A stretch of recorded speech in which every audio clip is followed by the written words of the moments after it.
ప్రేక్షకులు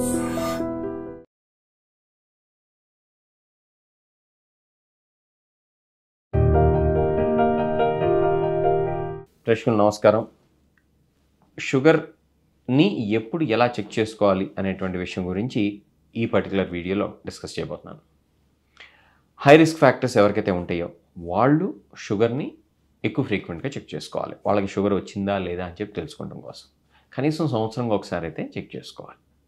ఎందుకు అలా చేసుకున్నట్లయితే కనుక షుగర్ వ్యాధి వచ్చేసినట్లయితే కనుక ఎర్లీగా తెలుస్తుంది. ఆ షుగర్ వ్యాధి లక్షణాలు ఉన్నట్లయితే కూడా ఎర్లీగా చెక్ చేసుకోవాలి. షుగర్ వ్యాధి లక్షణాలు అంటే ఏంటి? Polyuria, polydipsia, increase thirst, fungal infections లాంటివి ఉండటం, కంటికి మనం కనుక చూసినట్లయితే కనుక మన విజన్లో మార్పులు రావటం, ఇట్లాంటి లక్షణాలు, లేకపోతే బాగా నిస్సత్తుగా ఉండటం, ఇవన్నీ కనుక ఉన్నట్లయితే కనుక, లేదా వీటిలో కొన్ని ఉన్నా కూడా మనం అసలు షుగర్ వ్యాధి ఉందా అని చెప్పి ఇమీడియట్గా చెక్ చేయించుకోవాలి. ఇది బ్లడ్ టెస్ట్ రూపంలో. ఇదివరకు రోజుల్లో లాగా యూరిన్ పరీక్షలు అయితే చేయకూడదు, కేవలం బ్లడ్ టెస్ట్ మాత్రమే చేయాలి. ఓకే, అది కూడా హెచ్బిఏవన్సీయా, ఫాస్టింగ్ షుగరా, పోస్ట్ ప్రాండిల్ షుగరా, ర్యాండమ్ షుగరా అనేది మీ డాక్టర్లు మీకు చెప్పుంటారు, లేదా నేను వేరే వీడియోస్లో చేస్తున్నాను. ఇది ఏది సిమ్టమ్స్ ఉండేటువంటి వాళ్ళ విషయం. ఇంకా థర్డ్ గ్రూప్ ఆఫ్ పీపుల్ కనుక తీసుకున్నట్లయితే ప్రీ డయాబెటీస్ ఉండేటువంటి వాళ్ళు. ప్రీ డయాబెటీస్ అంటే ఏంటి? నార్మల్ లెవెల్స్ కాదు, అటు డయాబెటీస్ రేంజ్ కాదు. అంటే ప్రీ డయాబెటీస్ అంటే ఆ వర్డ్లోనే ఉంది, డయాబెటీస్ ముందు ఉండేటువంటి స్థాయి. వాళ్ళు కనీసం 6 నెలలకు ఒకసారి, సంవత్సరంకి ఒకసారి అన్నా సరే బ్లడ్ షుగర్ లెవెల్స్ చెక్ చేసుకుంటూ, హెచ్బిఏవన్సీ చెక్ చేసుకుంటూ ఉన్నట్లయితే అది డయాబెటీస్ కింద మారకుండా వాళ్ళు ఏ జాగ్రత్తలు తీసుకుంటున్నారు, ఆ జాగ్రత్తలు పనిచేస్తున్నాయి అనేటువంటి విషయాన్ని వాళ్ళు తెలుసుకోగలుగుతారు. ఇంకా 4వ గ్రూప్ ఆఫ్ పీపుల్, వీళ్ళు ఎవరంటే ఆల్రెడీ డయాబెటీస్ వచ్చేసి ఉన్నటువంటి వాళ్ళు. డయాబెటీస్ వచ్చేసి ఉన్నటువంటి వాళ్ళల్లో కూడా వాళ్ళు కేవలం లైఫ్ స్టైల్ మీదే ఉన్నారా, మందుల మీద ఉన్నారా అనేటువంటి విషయాన్ని మనం పరిగణలోకి తీసుకుని వాళ్ళు ఎంత ఫ్రీక్వెంట్గా చెక్ చేసుకోవాలి అనేటువంటి విషయాన్ని మనం తెలుసుకోవాల్సి ఉంటుంది. ఒకవేళ వాళ్ళు కేవలం లైఫ్ స్టైల్ మెజర్స్ మీద మాత్రమే ఉన్నట్లయితే, అంటే మందులు వాడకుండా ఉన్నట్లయితే కనుక మనం అప్పుడప్పుడు చెక్ చేసుకుంటే సరిపోతుంది. అప్పుడప్పుడు అంటే ఎంత అప్పుడప్పుడు? హెచ్బిఏవన్సీ కనుక 6.5, 6.6 ఉంటే కనుక మీరు 2 వారాలకు ఒకసారి, ఇవాళ ఫాస్టింగ్ చేస్తే 2 వారాలకు మధ్యాహ్నం, 2 వారాలకి రాత్రి అలా చెక్ చేసుకుంటే సరిపోతుంది. అలా కాకుండా మీరు మెట్ఫార్మిన్ లాంటి ట్యాబ్లెట్స్ వాడుతున్నారనుకోండి, మీరు వారానికి ఒకసారి చెక్ చేసుకుంటే మంచిది. ఫాస్టింగ్ వాళ్ళు చెక్ చేసుకుంటే వారంకి మధ్యాహ్నం, వారంకి రాత్రి. అట్లా కాదండి నేను అన్నీ ఒకరోజే చెక్ చేసుకుంటాను వారంకి ఒకసారి అంటే అలా కూడా చేయొచ్చు. ఇలానే చేయాలని చెప్పి ఏ రూల్ ఎక్కడా లేదు. కాకపోతే కామన్ సెన్స్ వాడుకుంటూ ఉండాలి, అప్పుడప్పుడైతే చెక్ చేసుకుంటూ ఉండాలి. ఇంకా ఈ డయాబెటీస్ వచ్చేటువంటి వాళ్ళల్లో కొన్ని రకాలైనటువంటి మందులు ఉన్నాయి. సల్ఫనైల్యూరియాస్ అని చెప్పి, అట్లానే ఇన్సులిన్ అని చెప్పి, ఈ మందులు కనుక వాడుతున్నట్లయితే వాళ్ళకి లో షుగర్ అయ్యేటువంటి రిస్క్ ఎక్కువగా ఉంటుంది. కాబట్టి వాళ్ళు బ్లడ్ షుగర్ లెవెల్స్ని మోర్ ఫ్రీక్వెంట్గా చెక్ చేసుకోవాలి. మోర్ ఫ్రీక్వెంట్ అంటే ఏంటి? వాళ్ళు కనీసం 2 రోజులకు ఒకసారి, 3 రోజులకు ఒకసారైనా చెక్ చేసుకోవాల్సి ఉంటుంది. ఇన్సులిన్ ఎక్కువ సార్లు తీసుకునేటువంటి వాళ్ళైతే, అంటే ఫర్ ఎగ్జాంపుల్ రోజుకి 2 సార్లు, 3 సార్లు, 4 సార్లు ఇన్సులిన్ ప్రిస్క్రైబ్ చేస్తాం కొంతమంది. వాళ్ళు కనుక చూసినట్లయితే వాళ్ళ డాక్టర్లు చెప్పినట్టు కనీసం రోజుకు ఒకసారి, కొన్ని సందర్భాల్లో అయితే రోజుకి 7 సార్లు కూడా fasting, post breakfast, pre lunch, post lunch, pre dinner, post dinner, bed time readings check చేసుకోవాల్సి ఉండొచ్చు. ఎవరికి ఎన్నిసార్లు చెక్ చేసుకోవాలి అనేటువంటి విషయం గురించి డాక్టర్లు చెప్తారు. ఆ ప్రకారం దయచేసి ఫాలో అవ్వండి. అలానే మల్టిపుల్ మెడికేషన్స్ వాడేటువంటి వాళ్ళు, అంటే metformin, SGLT inhibitors, D4 inhibitors, GLP-1 receptor agonist, pioglitazone, ఇలా వీటిల్లో రకరకాల కాంబినేషన్స్తో వాడేటువంటి వాళ్ళు కూడా వాళ్ళు ఎక్కువ ఫ్రీక్వెంట్గా చెక్ చేసుకోవాలి. లేనట్లయితే కనుక లో షుగర్ బారిన పడవచ్చు, లేదా పెరిగిపోయి అన్నా ఉండొచ్చు, లేదా ఫ్లక్చువేషన్స్ బాగా ఎక్కువగా అన్నా ఉండొచ్చు. ఏది మంచిది కాదు ఈ మూడిట్లో. కాబట్టి మీ షుగర్ లెవెల్స్ ఎన్నిసార్లు చెక్ చేసుకోవాలి అనేటువంటి విషయాన్ని మీ డాక్టర్లతో డిస్కస్ చేయండి. ఇదే కాకుండా ఇంకొక ముఖ్యమైనటువంటి అంశం ఏంటంటే, ఇదివరకు రోజుల్లో లాగా గ్లూకోమీటర్ మాత్రమే వాడాల్సినటువంటి అవసరం లేదు. ఇప్పుడు కంటిన్యూస్ గ్లూకోజ్ మానిటరింగ్ సిస్టమ్స్ రకరకాల పేర్లతో మార్కెట్లో అందుబాటులో ఉన్నాయి. అబట్ వాళ్ళ లివర్ ఉంది, అట్లానే వేరే గార్డియన్ కనెక్ట్ అని చెప్పి వేరే కంపెనీ వాడుతుంది. ఇట్లా కంపెనీ ఏదైనా సరే CGMSని కనుక వాడుకున్నట్లయితే మీరు చిన్న ప్యాచ్ పెట్టుకోవడం ద్వారా మీ షుగర్ లెవెల్స్ని మీరు మానిటర్ చేసుకుంటాం అనేది సాధ్యపడుతుంది. కాబట్టి ఈ విషయాలను కనుక మీరు కనుక తెలుసుకున్నట్లయితే కనుక వాటిని వాడుకుంటూ అంటే ఈ టెక్నాలజీని వాడుకుంటూ మన షుగర్ లెవెల్స్ని ఎలా మానిటర్ చేసుకోవచ్చో తెలుసుకోవచ్చు. ప్రెగ్నెన్సీ విషయానికి వచ్చినట్లయితే మనం స్పెషల్గా ఎందుకు చెప్పుకోవాలంటే జెస్టేషనల్ డయాబెటీస్ వచ్చినా లేదా అంతకుముందే డయాబెటీస్ నుండి ప్రెగ్నెన్సీ వచ్చినా కూడా షుగర్ లెవెల్స్ని ఎక్కువ ఫ్రీక్వెంట్గా చెక్ చేసుకోవాల్సి ఉంటుంది. రోజు కనీసం 2 సార్లు కూడా చెక్ చేసుకోవాల్సి రావచ్చు. కొన్ని సందర్భాల్లో అయితే ఇంకా మోర్ ఫ్రీక్వెంట్లీ 4 సార్లు కూడా చెక్ చేసుకోవాల్సి రావచ్చు. ఈ విషయం గురించి కూడా మనం వేరే వీడియోస్లో చెప్పుకుని ఉన్నాం. కాబట్టి మనం ఏంటంటే మనం ఏ మందులు వాడుతున్నాం, మనకు అసలు షుగర్ ఉందా లేదా, అలానే షుగర్ వచ్చేటువంటి రిస్క్ ఉందా, లేకపోతే ప్రెగ్నెంటా, ఇట్లాంటి వాటన్నిటిని పరిగణలో తీసుకుంటూ మనం షుగర్ లెవెల్స్ని ఎంత ఫ్రీక్వెంట్గా చెక్ చేసుకోవాలి అనేటువంటి విషయం మనం పరిగణలోకి తీసుకోవాల్సి ఉంటుంది. అన్నిటికన్నా ముఖ్యమైనటువంటి అంశం ఏంటంటే మన బ్లడ్ షుగర్ లెవెల్స్ ఎలా ఉంటున్నాయి, ఆ ట్రెండ్స్ ఎలా ఉన్నాయి, HbA1c ఎలా ఉంది, అలానే లో షుగర్స్ ఏమైనా అవుతున్నాయా, లో షుగర్ సిమ్టమ్స్ ఏమైనా ఉన్నాయా, సిమ్టమ్స్ లేకుండానే లో షుగర్స్ ఏమైనా అయ్యి ఉన్నాయా, ఇట్లాంటి వాటిని కూడా మనం పరిగణలోకి తీసుకుంటూ కోమార్బిడిటీస్ని కూడా మనం కన్సిడరేషన్లో తీసుకోవాలి. కోమార్బిడిటీస్ అంటే ఏంటి, ఒకవేళ ఏ వ్యక్తి అయినా సరే డయాలసిస్ మీద ఉన్నా, లేకపోతే లివర్ ఫెయిల్యూర్ ఉన్నా, లేకపోతే కార్టికోస్టెరాయిడ్స్ లాంటి కొత్త మందులు వాడుతున్నా, హాస్పిటల్లో అడ్మిట్ అయినా, స్ట్రెస్ఫుల్ స్టేట్స్ ఉన్నా, అట్లాంటప్పుడు ఇంకా ఎక్కువ ఫ్రీక్వెంట్గా చెక్ చేసుకోవాల్సి ఉంటుంది అనేటువంటి విషయం అందరికీ తెలియజేశానని చెప్పి భావిస్తూ మీ డాక్టర్ అభిషేక్. డయాబెటీస్ మందుల్లో కొత్త మార్పులు వచ్చినాయా అనేటువంటి విషయాన్ని చాలామంది అడుగుతూ ఉంటారు మన ఓపీలో. ఎందుకంటే అందరికీ ఏంటంటే కొత్తగా వచ్చినటువంటి మందులు, లేటెస్ట్ మందులు వాడుకోవాలి అనేటువంటి ఒక ఒపీనియన్ ఉంటుంది. కాబట్టి మనం ఇక్కడ తెలుసుకోవాల్సింది ఏంటంటే టైం టెస్టెడ్ మెట్ఫార్మిన్ లాంటి మందులు కూడా చాలా బాగా పనిచేస్తాయి. అవి మనకి ఇన్ని సంవత్సరాలుగా వాడుతున్నాం కాబట్టి వాటి మంచి చెడు బాగా తెలుసు. అలా అని చెప్పి కొత్తగా వాడకూడదని కాదు. కొత్తగా వచ్చినటువంటి మందులు మనం కనుక పరిగణలోకి తీసుకుంటే ఇన్సులిన్లో కొత్త రకాలైనటువంటి ఇన్సులిన్స్ వచ్చినాయి. అల్ట్రా ర్యాపిడ్ యాక్టింగ్ ఇన్సులిన్స్ వచ్చినాయి. అలానే అల్ట్రా లాంగ్ యాక్టింగ్ ఇన్సులిన్స్ కూడా వచ్చినాయి. అల్ట్రా ర్యాపిడ్ యాక్టింగ్ ఇన్సులిన్స్ అంటే ఏంటంటే వాటి వల్ల ఎగ్జాంపుల్స్ నేను చెప్తాను. మనం ఫియాస్ప్ తీసుకున్నా, లేకపోతే లిమ్జో అని చెప్పి వచ్చింది, వీటిని తీసుకున్నా మనకి అడ్వాంటేజ్ ఏంటంటే ఇవి తిన్న వెంటనే పనిచేస్తాయి. ఇవి తిన్న వెంటనే వేసుకోవచ్చు కూడా, అనలాగ్ ఇన్సులిన్స్ కాబట్టి. అలానే ఇవి పనిచేయడం కూడా 3-4 గంటలు మాత్రమే పనిచేస్తాయి. దానివల్ల తర్వాత లో షుగర్ అయ్యేటువంటి రిస్క్ తక్కువగా ఉంటుంది. అట్లానే ఇవి ఇచ్చిన వెంటనే బ్లడ్ షుగర్ లెవెల్స్ని చక్కగా కంట్రోల్ చేస్తాయి. కాబట్టి ఈ కొత్త రకాలైనటువంటి ఇన్సులిన్స్ మీకు సెట్ అవుతాయా అనేటువంటి విషయాన్ని మీ డాక్టర్స్ని అడగండి. ఇంకా మనం అల్ట్రా లాంగ్ యాక్టింగ్ ఇన్సులిన్స్ కనుక తీసుకున్నట్లయితే కనుక మనకి ట్రెసిబా ఉంది, అలానే టుజియో అనేటువంటి ఇన్సులిన్ కూడా మార్కెట్లో అందుబాటులో ఉన్నాయి. ఇవి 24 అవర్స్ పనిచేస్తాయి. ఇంకా ఎక్కువగా కూడా కొంతసేపు పనిచేసేటువంటి అవకాశం ఉంది, 36 అవర్స్ దాకా కూడా.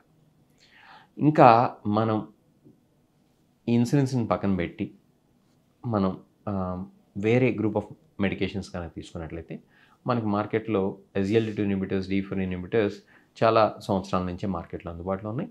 కానీ వీటిని కూడా మనం న్యూయర్ జనరేషన్ ఆఫ్ మెడికేషన్స్ కింద చెప్పుకోవచ్చు. ఎందుకంటే ఇవి గత 10-20 ఏళ్లలో మాత్రమే మార్కెట్లో ఉన్నటువంటి మందులు కాబట్టి. ఇంకా GLP-1 రిసెప్టర్ ఎగోనిస్ట్లో కొత్త రకమైనటువంటి మందులు కనుక తీసుకున్నట్లయితే సిమాగ్లూటైడ్ అనేటువంటి మందు అది బరువు తగ్గడానికి కూడా ఉపయోగపడుతుంది కాబట్టి, ట్యాబ్లెట్స్ రూపంలో ఉంది కాబట్టి చాలామంది దీన్ని ఇష్టపడుతూ ఉంటారు, అడుగుతూ ఉంటారు కూడా. కాబట్టి ఇలా కొత్త రకమైనటువంటి మందుల వల్ల కొన్ని రకాలైనటువంటి ఎక్స్ట్రా అడ్వాంటేజెస్ కూడా ఉన్నాయి. అంటే వెయిట్ తగ్గించడం, అట్లానే లో షుగర్ రిస్క్ తక్కువగా ఉండటం, అట్లానే కిడ్నీల మీద, గుండె మీద మంచి ప్రభావాన్ని చూపించడం, ఇట్లాంటి బెనిఫిట్స్ ఈ మందుల వల్ల ఉన్నాయి. ఇంకా మనం టెక్నాలజీని కనుక తీసుకున్నట్లయితే మన కంటిన్యూస్ గ్లూకోజ్ మానిటరింగ్ సిస్టమ్ అనేటువంటి టెక్నాలజీ ఇవాళ రోజున మార్కెట్లో అందుబాటులో ఉంది. దీని అడ్వాంటేజ్ ఏంటంటే చిన్న ప్యాచ్ ఇక్కడ పెట్టుకోవడం ద్వారా 2 వారాల పాటు మన బ్లడ్ షుగర్ లెవెల్స్ని మనం గుచ్చుకునేటువంటి అవకాశం లేకుండానే మానిటర్ చేసుకోవచ్చు అనమాట. అలా మానిటర్ చేసుకోవడం ద్వారా ఏంటంటే మనకి ఎప్పుడు లో షుగర్ అవుతుంది, లేకపోతే ఎప్పుడు పెరుగుతుంది, లేకపోతే ఎప్పుడు ఫ్లక్చువేషన్స్ ఎక్కువగా ఉంటున్నాయి, ఇట్లాంటి వాటన్నిటిని తెలుసుకోవచ్చు. కాబట్టి ఈ CGMSను వాడుకుంటూ మన బ్లడ్ షుగర్ లెవెల్స్ని మానిటర్ చేసుకుంటాం, తద్వారా మనకి అవసరమైనటువంటి విధంగా మందులు వేసుకుంటాం అనేది చేయొచ్చు. ఇక last but not the least మనం కనుక తీసుకున్నట్లయితే ఇన్సులిన్ పంప్స్ ఎప్పటి నుంచో మార్కెట్లో అందుబాటులో ఉన్నాయి. ఇప్పుడు ఆల్మోస్ట్ ఆర్టిఫిషియల్ పంప్ లాగా పనిచేసేటువంటి ఇన్సులిన్ పంప్స్ కూడా మార్కెట్లో అందుబాటులో ఉన్నాయి. కాబట్టి వీటిని వాడుకుంటూ కూడా మనం ఆటోమేటిక్గా ఆర్టిఫిషియల్ ఇంటెలిజెన్స్ను వాడుకుంటూ కొంతమేరకైనా సెల్ఫ్ అడ్జస్ట్ చేసుకునేటువంటి మందులు మార్కెట్లో అందుబాటులో ఉన్నాయి. ఇవే కాకుండా ట్విన్ హెల్త్ అనేటువంటి ఒక టెక్నాలజీ మార్కెట్లో అందుబాటులో ఉంది. దీని అడ్వాంటేజ్ ఏంటంటే ఇది ఆర్టిఫిషియల్ ఇంటెలిజెన్స్, ప్రెడిక్టివ్ మోడలింగ్, అలానే మెషిన్ లెర్నింగ్ లాంటి వాటిని వాడుతూ అది ఆల్గారిథమ్స్ క్రియేట్ చేస్తూ ఒక మనిషి యొక్క మెటబాలిజం ఎలా ఉంది, ఎలా ఉండబోతుంది, ఇవాళ నిద్రపోతే సమయానికి 10ంటికి ఎలా ఉండబోతుంది, అలా కాకుండా 11ంటికి పడుకుని 6 గంటలే పడుకుంటే ఎలా ఉండబోతుంది, ఇలా ప్రెడిక్ట్ చేసి అలానే మన ఆహారపు అలవాట్లు బట్టి మనం ఏం తింటున్నాం, ఎంత తింటున్నాం అనే దాన్ని బట్టి మన యొక్క షుగర్ లెవెల్స్ ఎలా ఉంటున్నాయి, మన ముందు హెచ్బిఎన్సీ ఎలా ఉండబోతుంది, ఇలా ప్రెడిక్ట్ చేసేటువంటి ఆల్గారిథమ్స్ని క్రియేట్ చేసేటువంటి టెక్నాలజీ మన ఎక్సర్సైజ్ని బట్టి, మన స్లీప్ ప్యాటర్న్ బట్టి, మన డైట్ని బట్టి చెప్పేటువంటి టెక్నాలజీ మార్కెట్లో అందుబాటులో ఉంది. ఇట్లాంటి వాటిని కూడా వాడుకుంటూ మన యొక్క హెల్త్ని ఇంప్రూవ్ చేసుకునేటువంటి అవకాశం ఎంతైనా ఉంది. ఇలా టెక్నాలజీ అనేది మనకు అందుబాటులోకి వచ్చాక కేవలం మందులు మాత్రమే కాకుండా మానిటర్ చేసుకుంటాం, అట్లానే మనం ఏం తినాలి, ఎలా తినాలి, ఎంతసేపు నిద్రపోవాలి, ఎన్నిటికి నిద్రపోవాలి, లాంటి వాటన్నిటిని మనకు తెలియజెప్పేటువంటి టెక్నాలజీ కూడా మార్కెట్లో ఇవాళ రోజున మనకు అందుబాటులో ఉందని చెప్పి మనం చెప్పుకోవచ్చు. ఇవే కాకుండా మనం ఇంకో వీడియోలో ఏం చెప్పుకోవచ్చు అంటే, అది వేరే వీడియోలో చేయబోతున్నాను, బట్ మీకు ఇచ్చేటువంటి చిన్న సిగ్నల్ ఏంటంటే ముందు ఈ ఇయర్లో రకరకాలైనటువంటి కొత్త ఇన్సులిన్స్ రాకపోతున్నాయి. ఇయర్కి ఒక్కసారి వాడేటువంటి ఇన్సులిన్ అయితే మార్కెట్లో లేదు, కానీ కనీసం వారంకి ఒకసారి చేసుకునేటువంటి ఇన్సులిన్ అయితే తొందరలో మార్కెట్లోకి అందుబాటులోకి రాబోతుంది. అది శుభవార్త. అలానే ఇన్హేల్డ్ కూడా రాబోతుంది మార్కెట్లోకి. అలానే వారంకి ఒకసారి చేసుకునేటువంటి GLP-1 అగోనిస్ట్ అయితే మార్కెట్లోకి ఇంజెక్షన్ రూపంలో ఒకటి రాబోతుంది. అది వెయిట్ లాస్ కూడా పనిచేసేటువంటి మందు.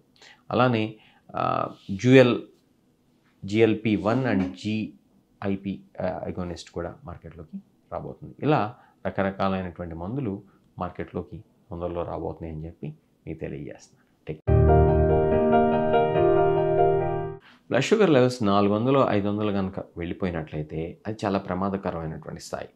కొన్నిసార్లు ఇదివరకు షుగర్ వ్యాధి లేకపోయినా కూడా హై డోస్ కార్టికోస్టెరాయిడ్స్ కొన్ని రకాలైనటువంటి జబ్బుల కోసం ఇచ్చినప్పుడు, అది కంటికి సంబంధించినటువంటి సమస్యలు కావచ్చు, లేకపోతే అది రొమటలాజికల్ రీజన్స్ వల్ల కావచ్చు, లేకపోతే అది కొన్ని రకాలైనటువంటి సందర్భాల్లో, అంటే ఉదాహరణ కనుక తీసుకున్నట్లయితే కనుక ట్రాన్స్ప్లాంట్ తర్వాత ఇచ్చినట్లయితే కూడా షుగర్ లెవెల్స్ 300, 400, 500 వెళ్ళిపోవచ్చు.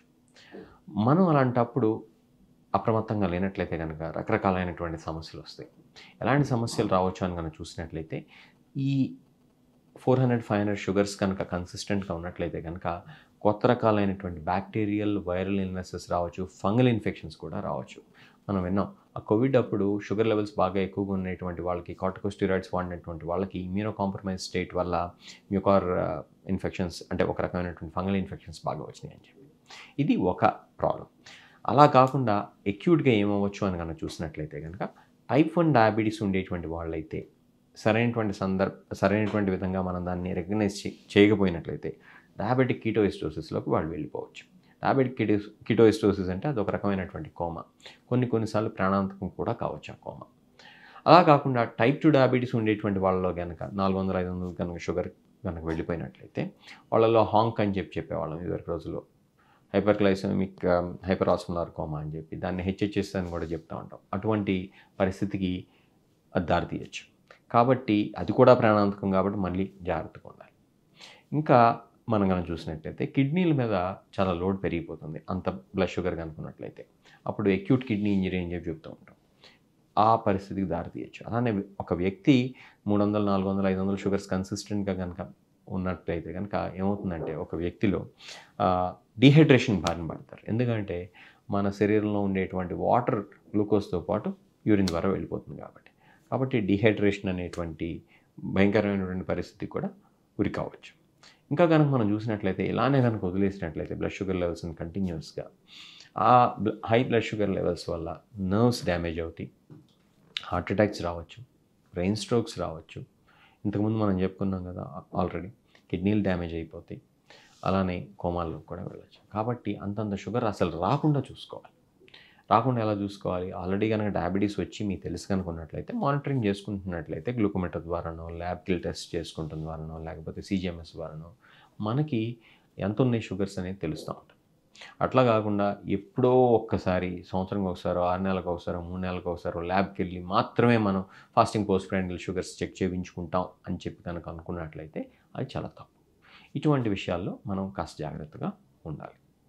దీంతో పాటు హెచ్బిఏవన్సీ టెస్ట్ అంత ఫ్రీక్వెంట్గా చెక్ చేయించుకోవాలి అనేటువంటి విషయం కూడా మనం వేరే వీడియోస్లో చెప్పుకుని ఉన్నాం. ఇంకొక ముఖ్యమైనటువంటి అంశం ఏంటంటే కార్టికోస్టెరాయిడ్స్ కానీ, ఇన్ఫెక్షన్స్ కానీ, లేకపోతే సిక్ డే రూల్స్ అని చెప్తూ ఉంటాం. అంటే వైరల్ ఇల్నెస్ కానీ, లేకపోతే బ్యాక్టీరియల్ ఇల్నెస్ కానీ ఇట్లాంటివి వచ్చినప్పుడు మనం మోర్ ఫ్రీక్వెంట్గా బ్లడ్ షుగర్ లెవెల్స్ చెక్ చేసుకుంటాం. ఇవి కనుక ఎక్కువగా ఉన్నట్లయితే కనుక దానికి సంబంధించినటువంటి అడ్వైస్ తీసుకుని డాక్టర్స్ దగ్గర దానికి అనుగుణంగా మనం మందులు వాడుకుంటాం కనుక చేసినట్లయితే ఇంతకుముందు మనం చెప్పుకున్నటువంటి 300, 400, 500 షుగర్స్ వచ్చేటువంటి పరిస్థితిని రాకుండా చూసుకోవచ్చు. ఒకవేళ వచ్చినా కూడా మనం ఎర్లీగా రికగ్నైజ్ చేసుకుని దానికి అవసరమైనటువంటి ట్రీట్మెంట్ అనేది తీసుకోవచ్చు. డీహైడ్రేషన్ అవాయిడ్ చేయడం అనేది చాలా ఇంపార్టెంట్. అట్లా 300, 400, 500 వెళ్ళినప్పుడు మనం బ్లడ్ షుగర్ని కంట్రోల్ చేసుకోవడానికి మందులు ఎంత అగ్రెసివ్గా ఇవ్వాల్సి ఉంటుందో అలాంటి సందర్భాల్లో అంతే అగ్రెసివ్గా మనం హైడ్రేషన్ కూడా చేయాల్సి ఉంటుంది. అవసరమైతే ఇంట్రావెనస్ డ్రిప్ ద్వారా ఫ్లూయిడ్స్ కూడా ఇవ్వాల్సి ఉంటుంది. కాబట్టి అసలు ఆ పరిస్థితి తెచ్చుకోవద్దు. వచ్చినట్లయితే కనుక అప్రమత్తంగా ఉండి ఇమీడియట్గా డాక్టర్స్ని కన్సల్ట్ అవ్వండి. Take care.